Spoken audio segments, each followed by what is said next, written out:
He's absolutely Jason, he's absolutely gay. He'll absolutely brighten up the darkest rainy day. He's funny and loves movies, he's smart and he's a Jew. He's an actor and an activist and wants to hear from you. Hey everybody, welcome to Absolutely Jason Stuart, and I'm here with an old actor pal friend of mine who I've been trying to get on the show since, God, forever. Jack Mcgee, welcome to the show. Hi, Jason. How are you? I'm glad to be here. I finally got here. I got a little mixed up coming over, but we're here now, face to face. Yeah, we're not going to talk about that. No. So I met you, I was talking about first, I met you at the Comedy Store when I was working there in the 80s. That's how long ago. You were driving a limo, and I was trying to figure out who I was. And I always sort of kept in touch with you, and then we kept running into each other over the years. Right. And I've always, I have to say, been an incredible fan, boy, of how you've handled your career, and it certainly has given me a lot of hope of people in later life, you know, starting their career and becoming incredibly successful. And I go back to the beginning, you know, and you had this really incredible trajectory right at the beginning. I mean, getting in, you were in New York, I'm guessing, right? Yeah, I was a fireman in New York City for 10 years. I was a fireman in the Bronx from 1977 to 87. I had started to do some theater work up. Did you always want to be an actor also? I didn't know what I want to be. You know, I've fallen into a niche now where they haven't caught up to me yet, you know, so I enjoy what I'm doing. But I knew there was something. My mom has the only video I have so I can still hear my mom's voice was when they did an interview with her when I was doing my first audition for a theater down in New York. And CBS Sunday Morning at the time did a show about me. Fireman wanted to be an actor. Oh, I love that. And they came and and my mom came to the audition. And he said to her, when did the bug bite for him? She says, well, I think from the day he was born, he used to come up to me when he was a little kid and say, hey, Mom, you want me to sing now? You know? So I didn't know what it was. I grew up, since I can ever remember, just waking up in the morning and singing, you know, singing oldies. And I learned how to sing with the black guys in the hallways and the bathrooms in the projects of the South Bronx. Oh, wow. And so there's always been something. You know, I was born in the Bronx, too. Whereabouts? I was born near Westchester Hospital. Oh, but I only right. lived there for the first 9 months of my life, so Well, I don't know. But well, that's where I lived before the last place I lived in the Bronx before I moved out here. Oh, gosh. Was up near Westchester Square. Well, I mean, the first three movies, I mean, Turk 182 Right. with Timothy Hutton, Yeah. Shy People with Jill Clayburgh and Right. Barbara Hershey, and then Five Corners with Jodie Foster, and it's Someone to Watch Over Me, directed by Ridley Scott. I mean, you Right. were like getting all these great little parts. I mean, you have an incredible face, and everybody's always told you that, and you look like somebody that we all know. That guy. Yeah. Yeah. And it's funny because The Five Corners was the first film that I had a speaking role in. I had a speaking role in Turk 182, or as my family affectionately called it, Jerk 182. But every time, you know, I had 5 or 6 lines, and every time they went, I was on screen when I went to see it finally, and I told everybody about it. Oh, my first film. And everybody said, I didn't see you say anything in it. And when I saw it, every time I went to say something, they cut it. And I learned an expensive lesson. Don't shoot your mouth off unless you're sure you're in the film. You may not have made the cut. But Five Corners was the first one I had an actual speaking role. It's a beautiful film. And here's the odd part of it. You should mention that, Jason. I just finished a pilot for Fox called Pitch, and it just got picked up for the first female pitcher in Major League Baseball. The guy that's producing it. This is recently? 3-4 weeks ago. Oh, wonderful. And we just got picked up. Tony Bill is the executive producer I on love it. Tony Bill. Tony Bill directed Five Corners. And I always wondered where he was and what he married Helen, he's one of his producers. And that was the first role I ever did. And all of a sudden, a month and a half ago, here I am. I looked at it and I said, fine. And I got Did he remember? Oh God, he's been telling everybody, telling this all the time. He's been telling everybody for 35 years how he discovered me, and the son of a bitch hasn't hired me since. Well, he hasn't worked that much. He doesn't. Well, he picks and chooses. But and people know him from that wonderful film, My Bodyguard. That Yes. he discovered Matt Damon, not Matt Damon, Matt Dillon rather. Matt Dillon. And we I got an email from him yesterday, telling me that the other producer, a guy named Forrest Murray, there is a screening of Five Corners tonight at the Silent Theater at 7:30. When I come and do a Q&A, that's where I'm going tonight. And they're using Tony Bill's his private cut for that, his private copy of that. So after all of these years to knocking around with different people, it's a crazy big business. All of a sudden, to get to work with Tony, Bill, and Helen again, and reconnect with them, and then all of a sudden, I'm telling my wife, babe, this is a sweet little film. I only had to really. Thank God, at least the few lines that I have in it stayed in it. But it was Tim Robbins' first lead in the film, John Turturro's first lead. Todd Graff was in it, and it was Jodie Foster's first film after she came out of Yale. It's right around the time when she started doing all these movies when she became sort of an adult. Right. She started working as that was, I think, one of her first adults. She went to college, and then she this is came the first back. one after that. She's got this Monster Ball coming out Yes. that she directed. Monster Money? Monster Money. Monster Money, yeah. And I love her as a director, but I so hope she doesn't stop acting. I think I saw something where she's more comfortable behind the I think camera. she's been doing it for 50 years. That's Right. what she says, Right. Since she's a baby girl. Yeah. I went to grammar school with Jodie. Oh, is that right? She wouldn't remember me. I knew her brother better. Okay. Yeah, and I used to sit with her all the time because kids would make fun of her because her brother was Buddy Foster from was it Mayberry RFD?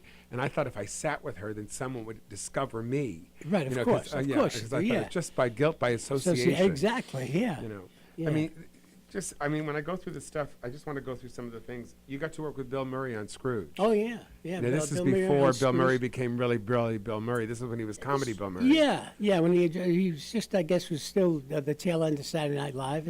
And he, it's a funny thing, too, because Bill's such a zany character, and I see him from time to time because I do a benefit in Chicago for He doesn't have an agent, I'm correct. He has a lawyer and a phone number, and that's it. I love that. Yeah, that's he doesn't do voicemail or anything like that. And I see him run into because his brother Joel does a benefit for first responders, firefighters in Chicago. And I went last year and I saw Bill, and I'm sure that he'll be there again this August. So I run into him once in a while, and whenever I run into him, I had one scene with him.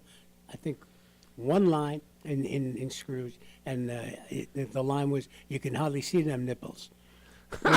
when he was dealing with the censors about the Scroogettes, because they said they were showing too much skin, and now one of the workers walking by said, "Too much skin? Hey, you, come here. What do you think about this? What do you think about the way she looks?" "You can hardly see the nipples," and I'm out. But it's amazing how many people quote those lines. I've been fortunate enough to have. Well, I think you're bunch of one-liners. there's something about you that's charismatic. There's something about you that looks like everybody else, but there's also an original take on who you are to me. Because I remember when I met you the first time, you had done very little, and I still knew who you were. Yeah. But I'm also a nut about character actors. Right. Okay. So yeah. that's I love Yeah, everyone from Lee Grant to, Whoopi Goldberg to Joel Grey to Right. all the really cool, Right. interesting people. Morgan Yeah. Freeman, before he became a big star, I used to love watching him and stuff. Sure. I mean, that's been the backbone of I think my so. career so far, and it's been pretty amazing, pretty not surprising, because there are a lot of guys that I know that I see once in a while when I go into the rooms to meet on a project, who are so incredibly talented and work so incredibly hard at getting a spot, and just for some reason or other, it doesn't happen. Well, I think it's also people like to know that who you look like is who they think those people look like. Right. And, like and that guy. that's your lucky thing. Right. And then the other thing is, it's not just that you look like that guy, you're incredibly giftedly talented. Oh, thank you. Thank you and so that's the much. second part of it, because you can get yourself in the room.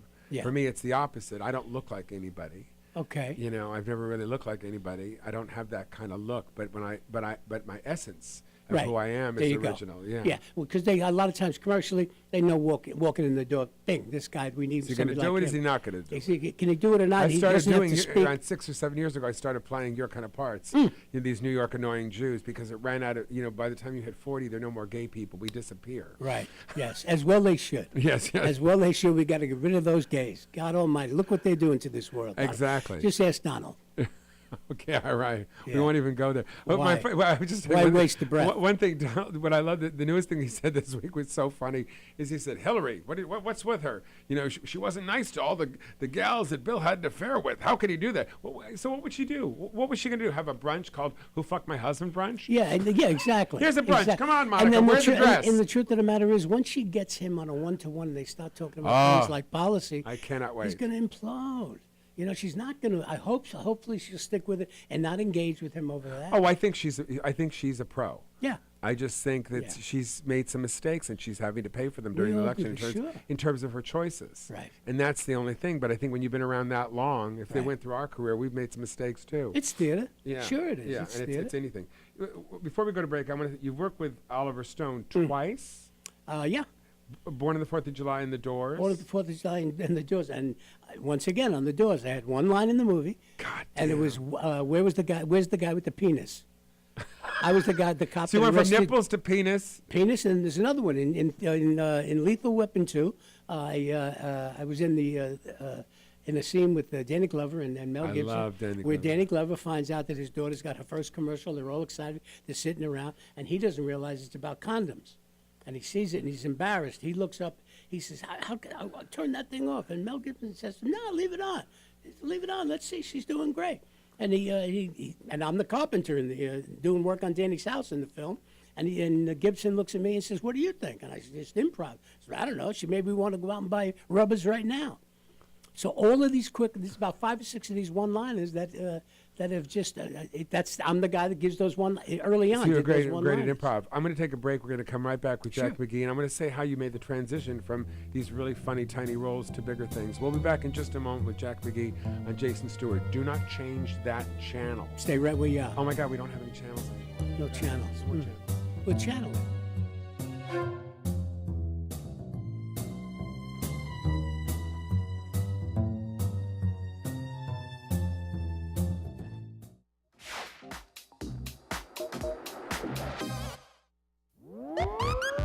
So there's this whole cat fight going on between a couple of 25-year-old women on the internet right now. What's new, right? A young woman named Talia Jane wrote an open letter to her boss, the CEO over at Yelp, complaining about how poor she is because he only pays a minimum wage. She then promptly got fired. You're fired. And the internet was up in arms. Cut to another open letter written by Stephanie Williams, who decided to rip Talia Jane a digital new one, making broad assumptions about Talia's entitlement and upbringing and just her whole situation. Stephanie, a writer, lauded the fact that she had supposedly pulled herself up by her bootstraps and worked really hard in a restaurant and earned every penny she got and blah, blah, blah. And the internet rejoiced.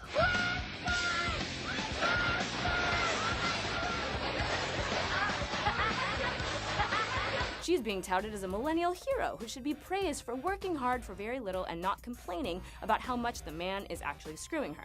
Cut to an article published by Sarah Morrison, who did some digging into Stephanie, the writer's past, only to discover that Stephanie's mom basically funded her entire web series and allowed her to live at home the entire time she was pulling those bootstraps up. Happy birthday! The wrong color. Dad, it's red!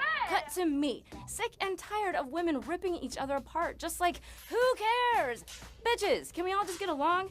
Shouldn't we be supporting the little girl who goes up against a giant corporation who really does pay their employees shit? And shouldn't we also be supporting the girl who actually takes the time to make her own web series, whether mommy paid for it or not? Listen, I've got more student loans than Donald Trump has upper lips. I basically squandered my beautiful years away doing piles of coke in my ex-boyfriend's car, and am essentially 100 years old with no savings or plan for the future or anything like that. But you don't hear me tearing down other women in order to make myself look better. Except, oh wait, I'm doing it right now, aren't I? Yeah, I just made an entire video about how much all those ladies suck. Ah, fuck it. Carry on, internet. Judge away.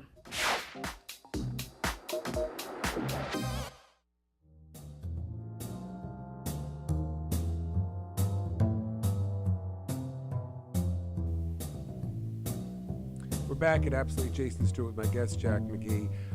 Let's show some pictures, and I'm going to show some pictures, and you tell me what this is from. Okay. This is the thing that I love to do now. God, I look pretty good today. You look great today. I'd hire you in a minute. I You ha- and I should do something. We should do I would something on lo- stage. I would love to do Why something not? anywhere You with know, you. you're gay. I'm not. My brother died I'm of aware- AIDS in '87. My dad did not know what it was all about. My dad was crazy. Was your brother gay? Yes. Yeah. His guy I'm only died- gay on the weekends now. Oh, Can't be then we gay. shoot it on the weekends. Yeah. And my dad he was crazy about my brother. Hmm. But he didn't know how to talk. He came from an age where he didn't know how to talk about it. It wasn't until after. It took a my while. dad- It takes a while. My dad well, took a while my dad too. was gone by that time. But my brother Tom I'll never forget when my dad passed away that night, how my brother Tom laid on the gurney where he was for such a long time. They had such a great thing. But he came from a background where that didn't happen. It wasn't until later on when I worked on Rescue Me and had a storyline with a gay son that I was able to draw from that experience and make amends. Was that your between my idea? brother. Yeah, I said to them, let's give Yeah. me, if you can, if there's a son. And they wrote in a son that was gay that worked up in Boston. And we got to mend some fences. And I can't tell you the amount of times I've been out and about, whether it's in Palm Springs and there's a gay pride event or something out there, and I'd be out there visiting friends. The amount of guys You don't and need a girls. gay pride event in Palm Springs to No, have you don't gays. need it. But that's what I just oh, it was a Tuesday. Yes. Yeah, exactly. Yeah. And I can't tell you the amount of times the response I've gotten from the gay community about how that helped them start to bridge. Well, the because gap. we just want to be seen and we want to be talked about. You want to be seen and talked about. We want to have our accept it, experience and yeah. our stories Right. shown on television. Right. Let's show some pictures, Jay, and let's see what do we here. got? What's this from? Oh, that guy. I think that's from a show called Benched. It was a comedy I did 4 episodes for. God, and it looks so heavy. It got great. Yeah, it got great. Yeah, I've lost a neck or 2 in the last year or so, and it's all called. When you're built like a hydrant, you got this stump, and sometimes if you don't watch yourself, I find myself now when I'm sitting, not doing that, but I. I say- always like this in But pictures. yeah, in pictures And okay, it feels but, weird. It but feels while weird. you're working, Show if you're the doing next. Now, what's this? this Jeez. is from The Fighter. God, I I want think to this is talk from- all about that. Yeah, this is from The Fighter. Yeah, that was. I was a- lucky enough to go to a Q&A. Oh, there it is, This yeah. is also with Amy Yeah, with Adams. Amy Adams. Yeah. How's she to work with? She was delicious.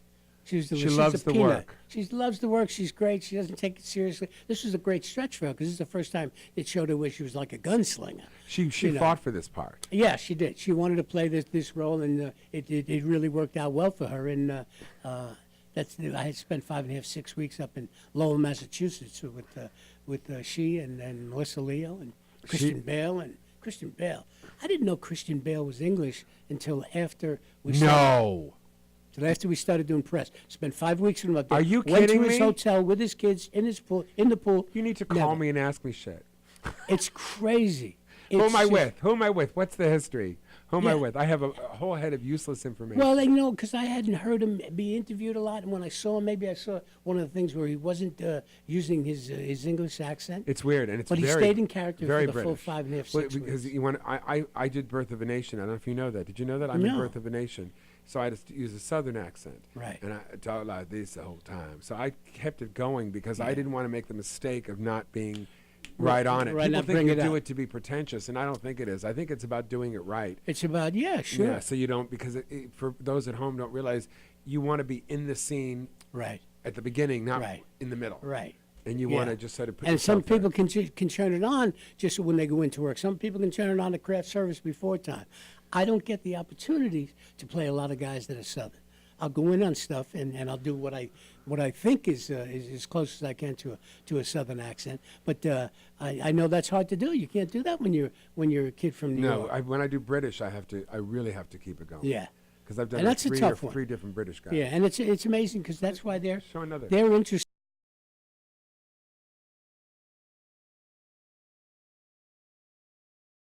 Yeah, the Oh, award, what happened there?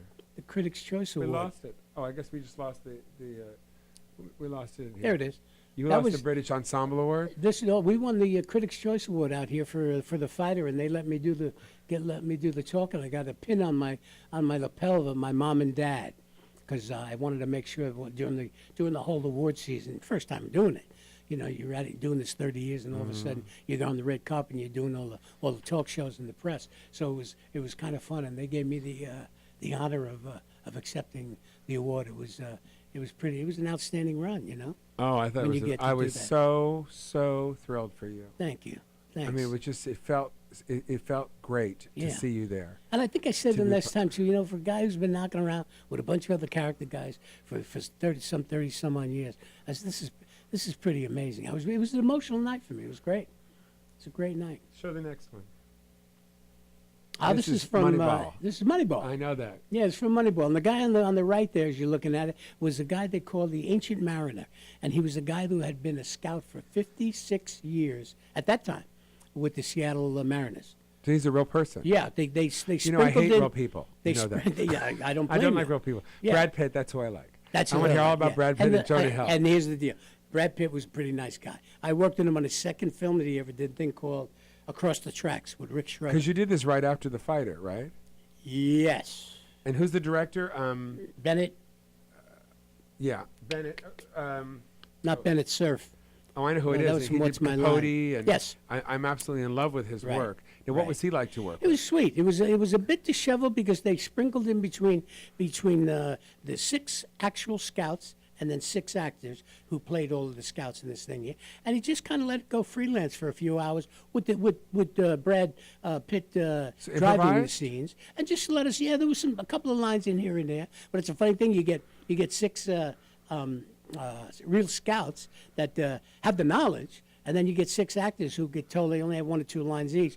And, after a while, you could see some of the actors were like jumping in on everything. And they were doing all these great monologues, And then he finally come in and he says, this is not what it's all about. These guys, and then once the scouts became comfortable. I then he hate started to that, make- don't you? So Yeah. we're doing this our whole life, and this guy's talking about his real life, Right. and he's taking my shit, man. Right, yeah. Well, yeah. I would look at him and say, hey, pull it back. Yeah, exactly. Can you pull No, back? it wasn't him. I was just in The Fighter, no, man. it wasn't the scouts that were pulling back. It was the actors that were going. The scouts were fine. They were just Of working their way course. into it. And when they said something, it pretty much made sense. Uh-huh. But the actors, all of a sudden, they're expounding, and he came in and said, listen, I don't need to hear your life story on here. Let's just make it quick and let these guys jump in once in a while. Show the next one. Oh, From Domino. and that's Domino Lawrence. by the great Tony Scott directed that. Oh, Yeah, Lawrence Fishburne and then Spencer Garrett, who's been. I should get Spencer to come over here with you. I would love think it. he's been in more things. I just saw that he did a. I'm not going to remember it. He looks like a guy that can blend into He everything. plays politicians. Yeah, see, I can't he's do in that. all the I'm way. like you in the sense that I stick out, but I stick out in a different way. Well, I play cops. I play blue collar guys. Yeah. Union bosses. I am a blue collar guy. That's what I come from my family, but I don't Mine play too. it all the time. All my brothers, all the brothers of mine were all cops or firemen. My sisters were all school teachers. My dad was a blue collar. My dad was actually a professional baseball player. My father back in managed the 30s. a necktie manufacturing Oh, there company. you Then go, was the okay. vice president. Yeah. Yeah. So I talked like this until I was 5 years old. Yeah. Until Because that's everybody else around you. talk like that. Everybody You're around like, you talk like oh, they that. talk like this. Yeah. You I talk like they this. talk like this. They do Yeah. this. Show another one, would you? Ah. This is from a thing called Drive Angry, and she's got her hand on my family jewels right Who's there.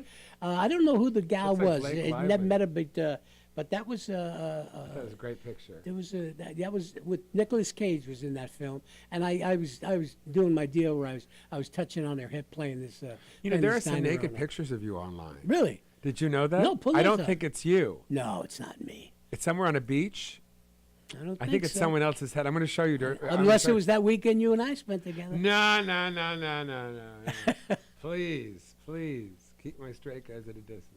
Oh, this is with Scott Kahn. I think that was at Jimmy Kahn, his dad's golf tournament about. Well, I think it was either this year or last year. I think. Yeah. He's on the Hawaii Five-0. He's show. Hawaii Five-0. Yeah, I was over there and I met him. I did an episode right there, and then later on That must have been I got fun. It was. It was. Now, it was- most of your jobs offers now, or do you have to go in? I'll go in and read, but I've been fortunate enough. The last few have been offers, but I'll go in and meet anybody because there's a lot of Yeah. young kids here that don't even know who that. They may know the name of even if they send the reel in, they still want to see you. But Which once is again, so bizarre to me because it's and you go, this part's no different than. right, and and the same 6 guys in the room. But I Exactly. figure my job is to, I'm so grateful for what I got. My job is just to go and show up and see what happens. So what's the worst thing that happens? So I get out of the house on a Thursday afternoon, and I'm not that I do that anymore. I don't stare at the phone anymore and wonder why it doesn't ring. I don't care. I'm too busy enjoying it. I've been very fortunate, because I don't right now. I mean, I'd love to hit a series for 10 years but I don't know. I've had a couple of series in the last 3 or 4 years. Well, the McCarthy's. McCarthy's was. How was that to work with that Laurie broke- Metcalf? Amazing. That one broke I did. my- I that did one one broke my episode of Norm Okay. with her. Yeah. And I only had 2 scenes, but I watched her work. Monster. Oh. And that one just- broke my heart. you That gotta one was the one step that we up. got emotionally involved with the guys and girls who were in the show and the writers and Laurie. Laurie used to. We went to one of the first that we did 15 episodes. Second episode we go to table read.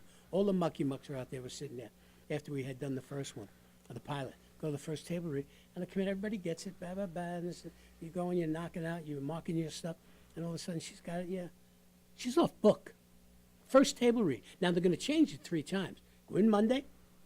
Tuesday they're going to change it a little bit. Basically the same script. They're going to tweak it on Wednesday. And then Thursday you pre-shoot some stuff. And then Friday you have tape night. She was over. I said to her, Laura, do me a favor. You can't be doing this anymore. You're making us look like nitwits out here. That's how prepared she was. How does she do it?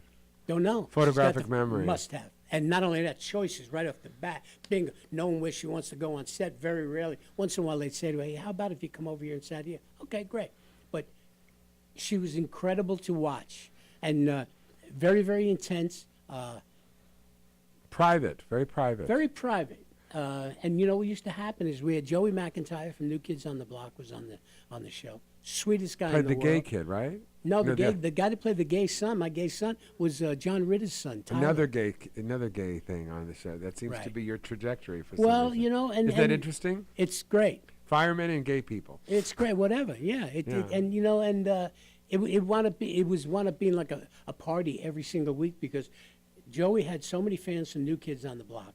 They were called blockheads. And from the first week, 60 or 70 girls would be in the, and they go crazy whenever they saw him. So every once in a while, the DJs that they have there they ask him. That's when they shoot the shows for those at home knowing that when they show it in front of an audience, they have Yeah. a DJ doing It's the a live music. audience, so they can keep the audience Because it engaged takes more than and a half hour occupied. to shoot Yeah, it. it takes a little while, and they do repeats. But when we move from one scene to another, about 3/4 of the way through the night, Joey would they do I think a song called I never even heard of it until that, the right stuff, and he'd do it, and all of a sudden Joey would do it about 45 seconds to a minute of the right stuff. They get nuts, and then Is that a song? it's one of their big hits. Oh, God. Yeah, I didn't know. I didn't know it either. No. I didn't know. But then what Joey wound up doing, because we were always singing during rehearsal, he'd pass the mic off to me, and I'd get up and I'd start doing a couple of songs, and that's where I started. Was a singer. Singer. You know. Show another picture before we go to a break. Yeah. Ah, Rescue Me. There's the one. It's my brother Dan's, and my brother Dan passed away, and I held on to his helmet, and I asked him if I could use his helmet. So whenever I see that picture, it reminds me of my brother Danny. Oh, man. That was a great run. That was, I think it started in 2003. I was on there for about 3.5 years. Oh, wow. Yeah. That was a great time. Oh, there you are. That's not me. That's Richard Attenborough. I played the bad Santa Claus. Well, Jay made a mistake. It's okay. That's okay. I played the drunken Santa Claus in the remake of Miracle on 34th Street. Who Yeah. was the star of that? That was Dylan McDermott and Elizabeth Perkins. Yes. James Remar was in that. Jane Leaves. And then, of course, Richard Attenborough. And this is This- Clive This Owens. is Clive Owen in a thing called the International. That's when I got to go over to Germany.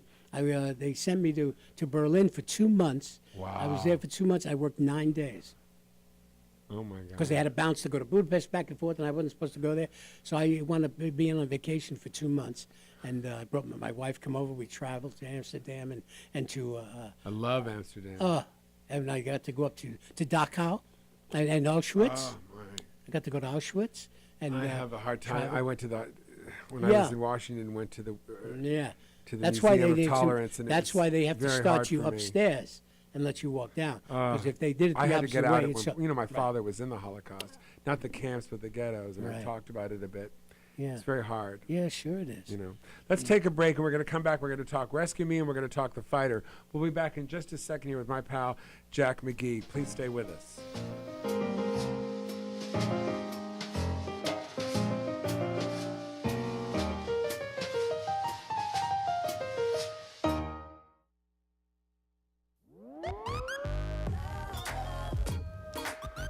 A hot nothing. We out here. That's what we talking about. Absolutely nothing. Thursdays, 12 p.m. to 1 p.m. A hot nothing on Z Hollywood TV. That was perfect. Bang bang. Bang bang. Bang bang.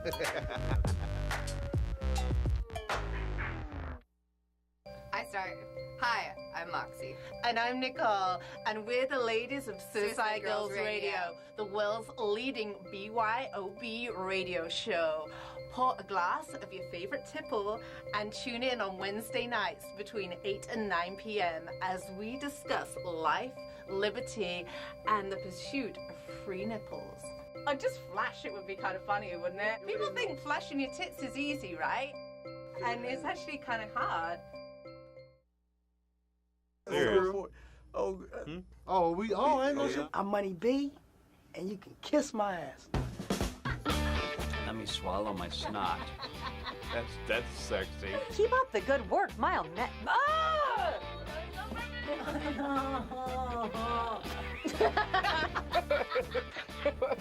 Let me see how I'm gonna come and check out.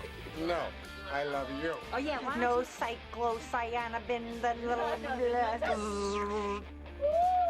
You take one, there you go. Always switching up. Always switching up. What was that? It's my wedding band. Jumped out my. Oh my God! I hope it's not an omen. Call my wife. He keeps moving away. Hi, I'm Rob Schneider, and you're watching T Hollywood V. Z Hollywood TV. Dango bang. A dango bang. Nailed it.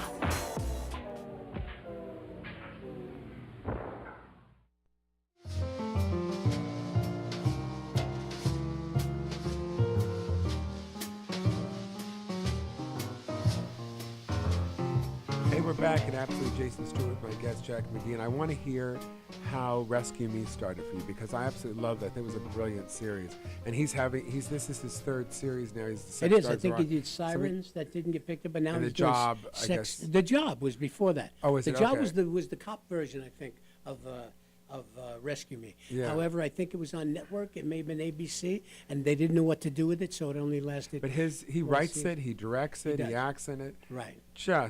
What was Yeah. he just such a. Well, you know, he's a talent. it's an interesting story because a friend of mine, I said to my wife, I don't want to order the Hollywood Reporter anymore because whenever I see it, this is back then. When Whenever we I get see it that, it now. reminds me of stuff that's not that I'm not getting in on, and then my head starts running. So I said, I don't want to do that.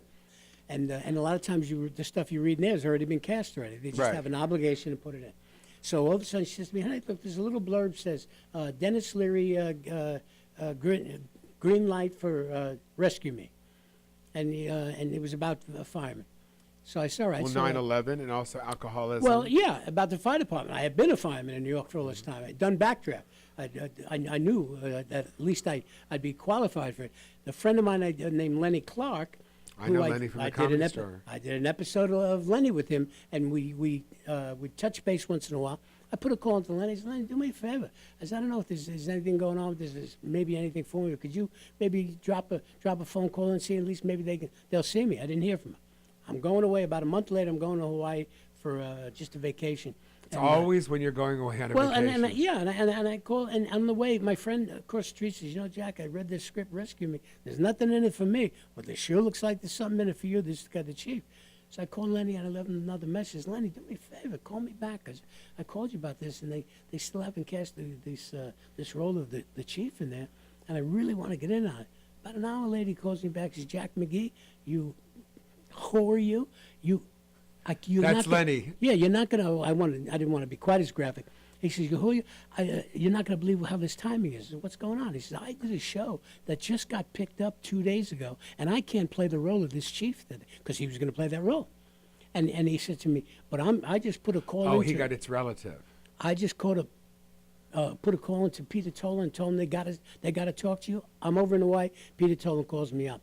And I had done theater work, community theater, with Peter Tolan's, at that time, in-laws. So I had met Peter and I did an episode of Murphy Brown. I knew he knew my name, but I wasn't sure. It was a long time since then.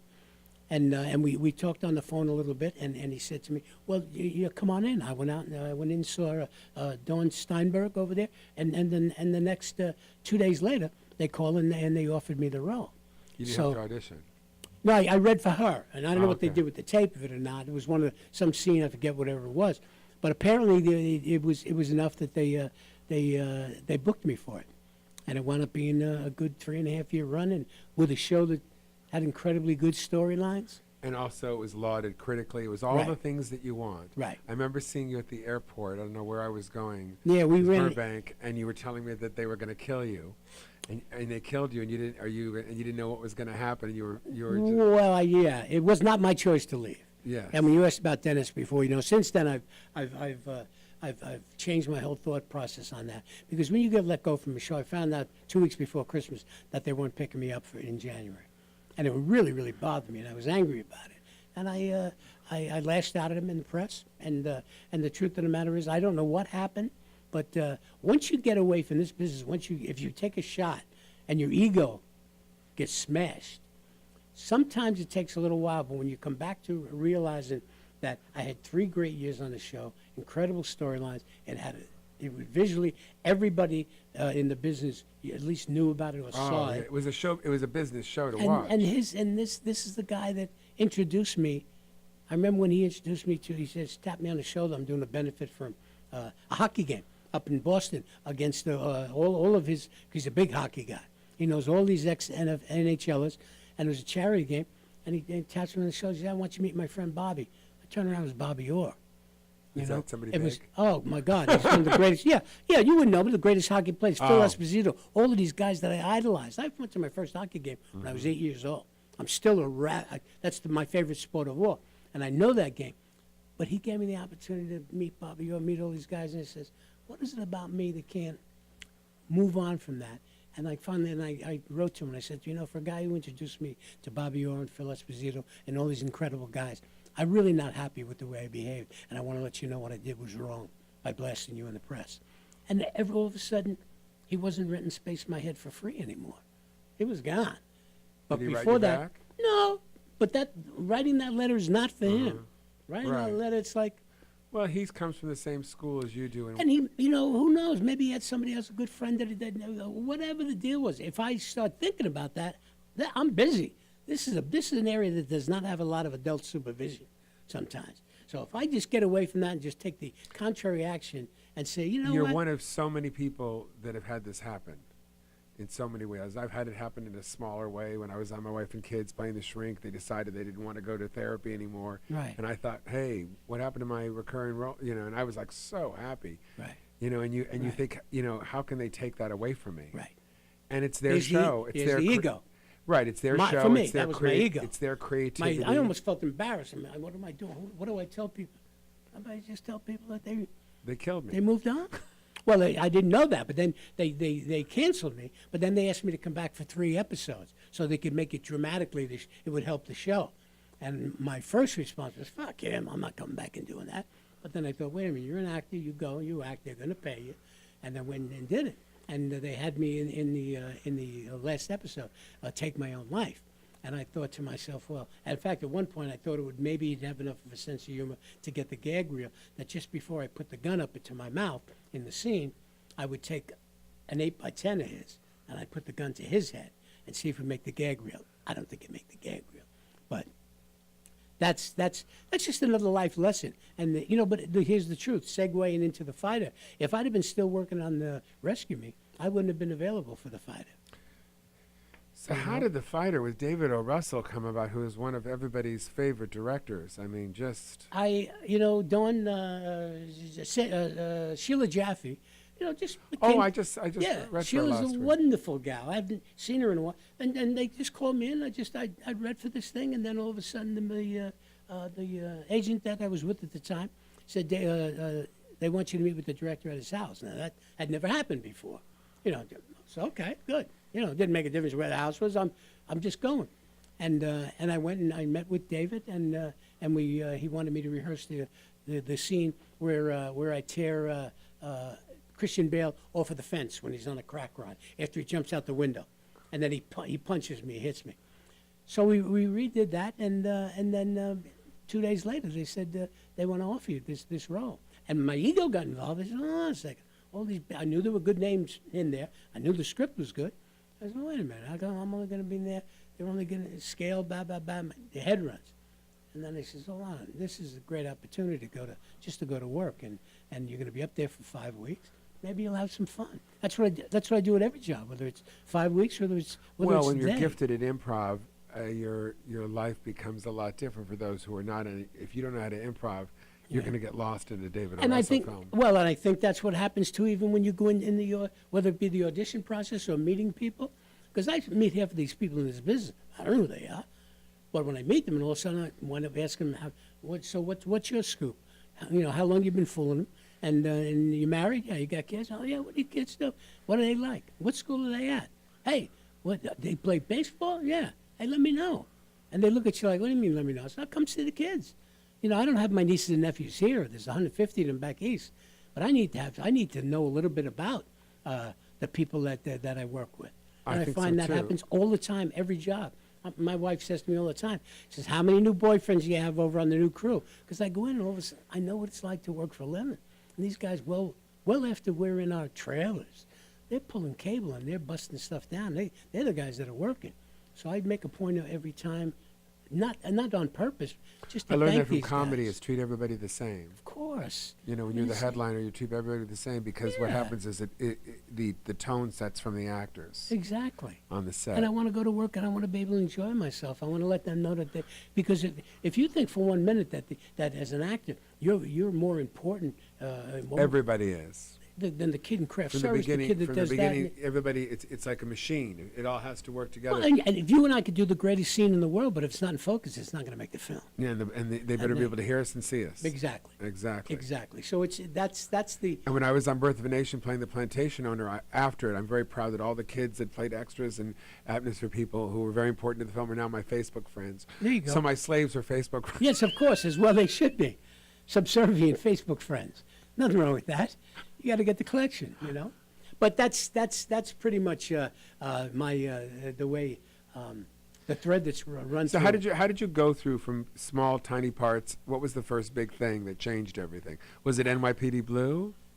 That was an arc of sorts. Yeah, but that was just a guest starring. But it was you did several of them. Yeah, I did. I went back 4 times. I went back when Right. Caruso was there, when Jimmy Smits was there, when Ricky Schroeder was there, and Mark Paul Gosselaar was there. In fact, he's got one of the leads in this show, Pitch. He's playing the catcher in this. Oh, so I went wow. back, and very rarely has that happened with a David Milch and Bochco project, that you go back as different characters over the years. But I went back and played 4 different characters. Oh, I didn't know and that. the last one was actually the last 2 was I was still the desk sergeant downstairs, and I did that when Rick Schroeder was still there, and then also with Mark Paul. So what was the show that you think changed things for you?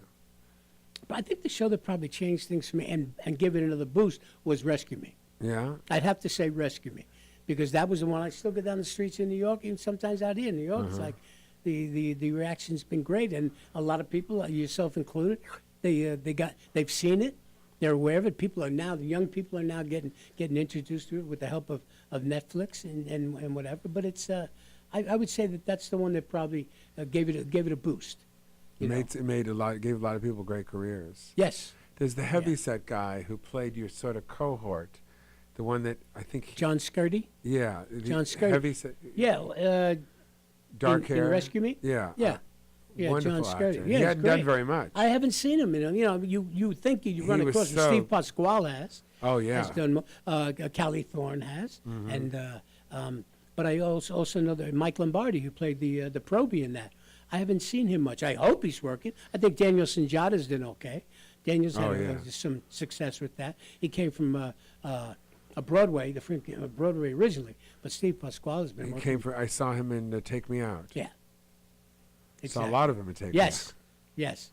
That was a big deal. I never got to see him in that, but It's a great play. Stevie Pasquale was great, and also I got to work with once again with Charles Durning in that. Charles Durning was one of the first films I always have been told for my whole career. It's the how last much- thing he did, I think. How much I look like him. It may have been. A similar quality. Yeah, and I have a great Charles Durning story. If we have a minute, that Please. I was told how much I always resembled Charles Durning, and I finally did a film that never got released called Very Mean Men, where I played his son. First day I meet him, I walk up and I said, Charlie, Jack Mcgee, it's just really, really great to meet you. He looked at me and he said, who the fuck do you think you are looking like me?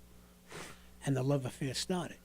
We started talking about not only the business, about his time in the service. He started telling me about how he had dinner for about 10 or 15 years every Thursday night with James Cagney. Really? And James Cagney is the reason I got in this business. And when I saw him dance down the steps of the White House in Yankee Doodle Dandy, I remember saying to my father, I want to do that, So, long A little story. different for me was Barbra Streisand, but go ahead. Well, and Funny Girl was my first play. My brother Tom took me to see Funny Girl. You saw Funny Girl on production I Broadway? ever- yeah, when I was With Barbara? Oh, my 8 God. years old. Yeah. And then my first theater production I did in community theater was Funny Girl. So Who'd you flash forward play? to, I played Eddie Ryan, the That's guy what who I was thought. in love with her. My brother played the Nicky Onstein character, small little production. In real life, Eddie was a gay guy, but go ahead. Was he? Oh, yeah. And all right, so flash forward now to Charlie's going to get about 7 years ago. Charlie's getting his star on the Hollywood Walk of Fame. Charlie Dern, yeah. Right. So he gets. I get down to the ceremony, and I look next to, and he got his star right next to James Cagney's star. Oh my. So I went over to Mary Ann, his wife. I was Mary Ann, Jack Mcgee. He said, "Oh, I know who you are." And I brought a picture of Charlie and I, a profile, nose to nose. You can just see how obvious it is that we were probably father and son. And she says, "Oh my God, he's going to love this. Thank you so much." And I said to her, "Did he ever tell you the story about the first time I met him?" And before I got the full sentence out, she says, "I know what you're going to say." I said, "Did he ever tell you?" She says, "Yes, he did." And she repeated it. She says, he said to you, "Who the fuck do you think you are looking like me?" I says, "Yeah." And she says to me, "Did he tell you the rest?" I said, "What do you mean the rest?" He may have, we hung out with each other for a while. He says, "That was the first thing that Cagney said to him." It's the only Hollywood story I got, babe, that I know happened. And that did it. It still brings me. It still gets me every time I think about that. To being a kid in the projects of the South Bronx, sitting there with his dad, watching musicals, watching Yankee Doodle Dandy, to do what you do in life and you don't know what the direction is going to take, and to have something like that is pretty amazing. So there. Wow. And now you and I are going to be DNA positive. We're okay with that, aren't we? There's a show in that. DNA I swear to positive. God, all I did is drank from that plastic water bottle from him, and next thing you know, I found myself looking at men in a different way. Is it that easy? I don't know. It was for Oh, me. I'm so tired. I'm almost straight now. That's it. Just too tired. And after doing I'm playing, so tired. I'm thinking about going straight and being angry. It's easier because I hear you guys don't have sex with your wives after a while. No, I don't have sex with you. Well, that stuff is all overrated. Every once in a while, you take advantage of yourself. The only good thing is you don't have to worry about being turned down. It gets a little messy. I don't tie myself up anymore. But it's just simple and easy. No rejection. God. Oh, man. And we'll do this again. Oh, we'll just keep doing it now. What do we got, another 3 hours? We got 2 minutes. 2 minutes, okay. So if people want to find you, how do they find you? I think I'm on the Jack Mcgee is my Twitter handle. I don't tweet anymore. I tweeted when I was on McCarthy's, but they give you an intern to help you with that because the social media is very important about that. But I don't know. And you have a Facebook page. I do have a Facebook page. Yeah. Yeah. Jack Mcgee. They can, if they care to, they can friend me. Yeah, say hello and get in touch. Well, I am so thrilled that you were on the show, and I wish you so much luck with the new show, David Milch. That's not bad. The Pitch. Yeah. What network is it? Well, no, Pitch is that was written by, produced by Tony Bill. Oh, it's Tony Bill. Paris Barkley directed it. And Oh, it's I on love Fox. Paris. I know Paris. It's on Fox. Good. And Major League Baseball seems to be on board, and so we'll see. And I'm playing the pitching coach. She's the first female pitcher. Her name is Kaylee Barnum, black girl, gorgeous. And she throws about 70 miles an hour. She's a pretty good athlete, too. In real life? Yeah. Oh, my God. Yeah, she's quite an athlete, and she's very sweet, and she's wonderful. I think this is the first big role for her. And Kelly Ripa's husband's in it. Oh. Mark Consuela. Yeah, is it? yeah. He's in it. And as well as Dan Lauria, who was the father on Wonder Years. Terrific actor. He's the guy that gave me my first theater job in New York. And I've known him for a lot of years. We've never worked together. And it's like we're inseparable. It's pretty crazy. Well, I'm really excited, and I can't wait to see the show when it comes out. And I'm glad that you asked me to come in here. This has been great. Let's do it again. Yes, definitely. Okay. Thank you so much. You're very Everybody welcome. take care. This Yeah. is Jack Mcgee, Jason Stuart here. We'll talk to you all next week. Take care. Thank you. All right, babe.